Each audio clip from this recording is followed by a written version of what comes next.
Il entend des voix en allemand, tout près. Le lieutenant Lequeux est allongé au fond d'un trou d'obus, dans la boue froide de la Flandre, à quelques dizaines de mètres des lignes ennemies. Il n'a pas bougé depuis plusieurs minutes. Il a cessé de respirer normalement. Dans ses mains, un carnet de croquis avec les positions allemandes qu'il venait de relever. Des informations qui pourraient changer le cours d'une offensive. Et il y a, blotti contre lui, un petit chat blanc qu'il a recueilli quelques mois plus tôt dans les tranchées belges. Les soldats allemands s'approchent. L'un d'eux dit quelque chose. Il comprend assez pour savoir ce qui se passe. Ils l'ont repéré. Ce qui se passe ensuite, personne n'aurait pu le prévoir. Nous sommes en 1914. La guerre que tout le monde pensait terminée avant Noël s'est figée dans la terre de France et de Belgique. Des centaines de kilomètres de tranchées découpent le continent, de la mer du Nord jusqu'à la frontière suisse. Dans ces boyaux de boue et de bois, des centaines de milliers d'hommes attendent, dorment, combattent et meurent. Mais ils ne sont pas seuls. Dans les tranchées, une autre présence s'est installée, discrète, prolifique, incontrôlable. Les rats. Des milliers, puis des dizaines de milliers, puis une infestation sans précédent dans l'histoire militaire. Ils dévorent les réserves de nourriture, contaminent les points d'eau, transmettent des maladies. Les soldats les combattent à la baïonnette, au poison, au piège. Rien n'y fait. Dans la boue gorgée d'eau et de matière organique, les rongeurs se reproduisent plus vite que n'importe quelle méthode ne peut les éliminer. L'état-major cherche une solution. Et la solution, finalement, est vieille de plusieurs millénaires. Le chat.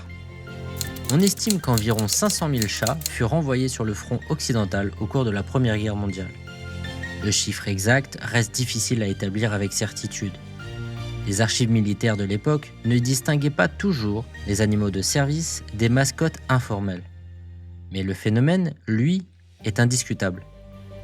Des chats arrivent par caisses entières, acheminés depuis l'arrière, depuis les villes, depuis les fermes abandonnées. Leur mission officielle est simple, chasser les rongeurs, nettoyer les réserves, protéger les provisions.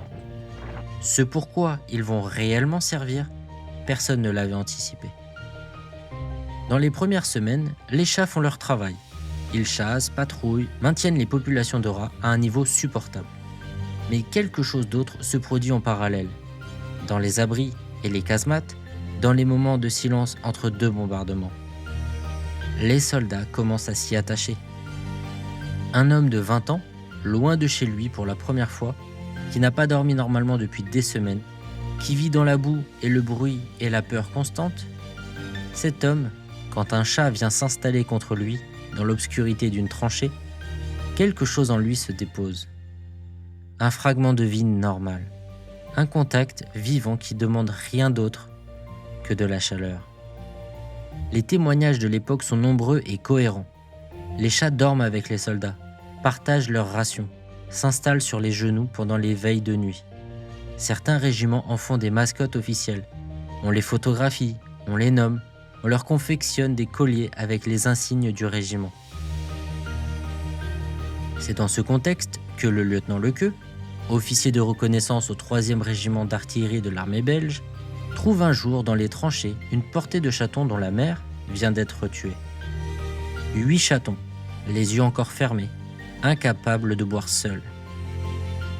Il les prend, il essaye de les nourrir un à un, goutte à goutte. Après 2 jours, 7 sont morts. Un seul résiste. Un tout petit chat blanc, maigre, obstiné. Lequeux le nomme Pitouchi. Le chat grandit dans les tranchées. Il ne connaît que ça. Le bruit sourd des obus au loin, l'odeur de la boue et de la poudre, le mouvement constant des hommes. Il suit Lequeux partout. Quand le sol est sec, il marche à ses côtés dans les boyaux. Quand la boue est trop haute, il saute sur son épaule et s'y installe, indifférent au danger, comme si l'épaule de cet homme était le centre du monde. Les deux font équipe depuis plusieurs mois, le soir où Lequeux part en reconnaissance vers les lignes allemandes. Il a repéré une activité suspecte du côté ennemi depuis plusieurs jours. Des déplacements de terre, peut-être une nouvelle tranchée, peut-être une préparation d'offensive. Il s'approche, Pitouchi sur l'épaule, et s'installe dans un cratère d'obus à quelques dizaines de mètres des positions allemandes pour en faire le croquis.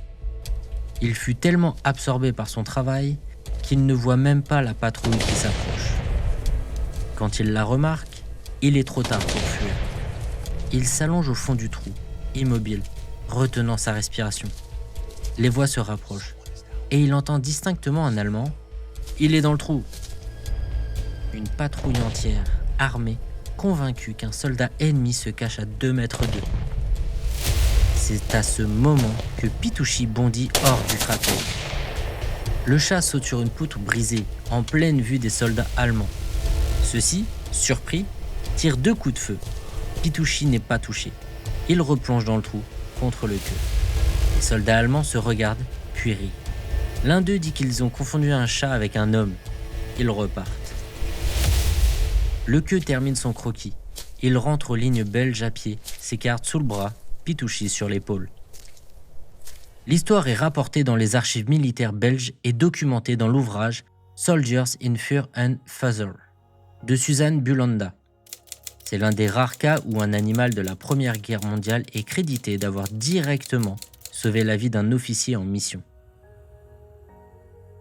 Pitouchi n'est pas un cas isolé. À la même époque, sur l'ensemble du front occidental, des dizaines de chats jouent des rôles que personne n'avait prévus dans aucun manuel militaire. D'autres chats servent dans un rôle beaucoup plus sombre. Les gaz de combat, chlore, épérite et j'en passe, sont utilisés massivement à partir de 1915. Ces produits sont en grande partie inodores pour l'être humain, ou détectables trop tard. Les chats, dont le système olfactif est incomparablement plus sensible, réagissent avant les hommes. Leur comportement, agitation, tentative de fuite, prostration, devient un signal d'alerte. Certaines unités britanniques ont délibérément positionné des chats dans les secteurs les plus exposés pour cette raison. Ce rôle-là n'a rien de romantique. Certains de ces chats sont morts les premiers. La Première Guerre mondiale prend fin en novembre 1918. Elle a tué entre 9 et 10 millions de soldats. Elle a transformé la guerre en industrie et l'industrie en massacre. Parmi les survivants qui rentrent chez eux, certains ramènent quelque chose avec eux. Pas une médaille, pas un grade, un chat. Les archives photographiques du conflit en gardent la trace. Des centaines de clichés pris dans les tranchées, sur les navires, dans les aérodromes, qui montrent des hommes en uniforme tenant des chats dans les bras, avec une douceur qui contraste avec tout le reste. Ces images ont quelque chose de bouleversant. Non pas parce qu'elles montrent des animaux dans la guerre, mais parce qu'elles montrent ce que les hommes avaient besoin de tenir pour rester humains. Le queue, lui, est rentré. Ses croquis avaient leur valeur militaire. Ces cartes de reconnaissance avaient sans doute leur utilité dans le grand calcul de la guerre. Mais ce qu'on retient, c'est la nuit dans le trou d'obus. Un officier belge allongé dans la boue, les soldats ennemis à 2 mètres et un petit chat blanc qui bondit dans l'obscurité. Pitouchi n'a pas sauvé la guerre. Il a sauvé un homme.